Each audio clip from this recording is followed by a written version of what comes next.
Welcome back. Straight to one of our leads tonight. The Kenyan delegation to China, led by President Uhuru Kenyatta, has failed to secure the loan for the second phase of the SGR. We'll be taking a look at that as we continue the bulletin. But first, Kate Silale's special on ATM fraud in Kenya, which is until recently was assumed to be a preserve of the developed world. Over the last 3 months, however, in Kenya, there has been a sharp increase in incidents of ATM fraud.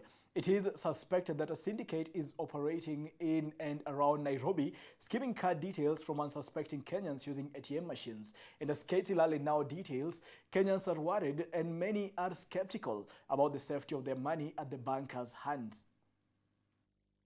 Cyber hacking has for a long period of time been a threat not only in Kenya but also across the world. However, hackers have come up with a new way of hacking bank ATMs to steal millions of money. The recent raid of 4 Barclays Bank ATM at different areas within the city, raising questions on how easy it was for the suspect to access the ATMs, despite the security around the area and how they planned for such a successful money heist. Preliminary police reports so far suggest that Barclays Bank staff could be behind the digital heist, with police even going further to arrest some of them as the main suspects. Money can only get lost if there are people who understand the systems and who are able to transfer money either electronically or via our system to command money out of the ATMs, that way making the ATM to be depleted. According to Eustace Mtugi, the head of East Africa recovery experts, ATMs have vulnerability and that way they aren't 100% secured. So these ATMs, they have vulnerabilities and these vulnerabilities cannot be fully patched. There's nothing like 100% security on ATMs. There are usually some vulnerabilities, and for an ATM to get hacked, we are going to look at 3 processes.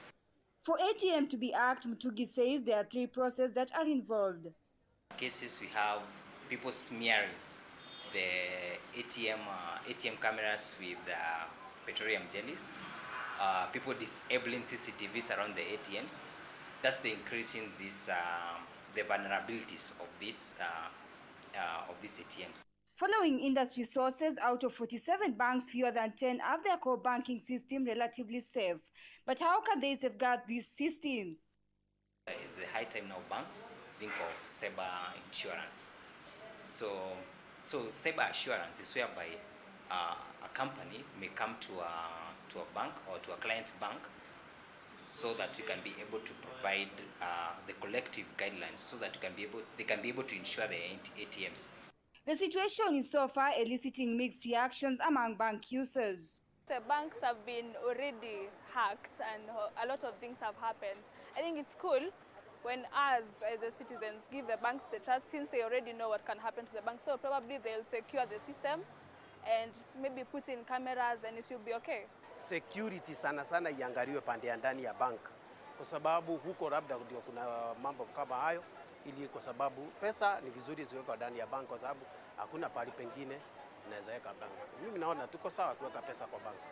Meanwhile, authorities have been trying to curb such cases. In January this year, the DCI launched a manhunt of people linked to ATM hacking across the country by publishing faces and names of 130 suspects wanted for hacking into bank accounts.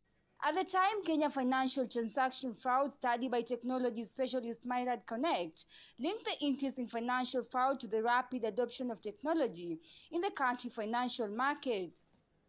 Taking us back on how such cases have occurred in the country since 2015. According to police records, financial institutions had lost about 17 billion shillings to the fraudsters in 2016, up from 14 billion shillings in 2015. In 2017 alone, Kenya suffered a 21 billion loss on cybersecurity crimes, according to Siriamo report on the status of the Kenya cybersecurity. Financial institutions are now left grabbing the shorter end of the stick, with system upgrade touted as one of the immediate solutions to shield them from the latest series of criminal activities.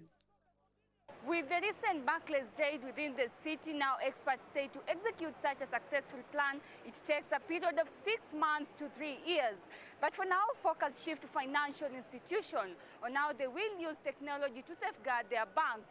Kate Silale for KUTV in Nairobi.